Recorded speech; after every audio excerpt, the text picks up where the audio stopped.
এই হলো অবস্থা। গাড়ির গ্যাস ভর্তা এসে দেখি যে মাগির দালাল গো কাটে ভরা, পুরো রাস্তায় মাগির দালাল গো কাট। বুস্কির দালাল রে ফোন দিচ্ছি।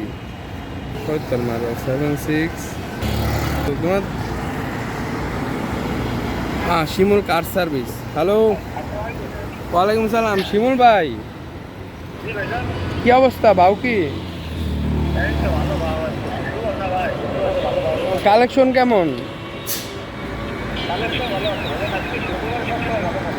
ও একটু ওই জায়গায়, হোটেল কোন জায়গায়? হ্যাঁ, 10 নম্বর কোনখানে পড়ছে? হ্যাঁ হ্যাঁ, চিনি তো, শালি চিনি তো। ও হ্যাঁ ভাই, সবভাবে মারণ যাবো তো না? সব ব্যবস্থা আছে তো? ওই ভাই, পোলা পোলা মারণ যাবো, পোলার ব্যবস্থা আছে? মানে পোলা লাগানোর কোনো ব্যবস্থা আছে? ওই ভাই ধরেন যে আপনার এই মেয়েরা দিলাম, পোলা না পাইলে এমন কোনো সুযোগ নাই?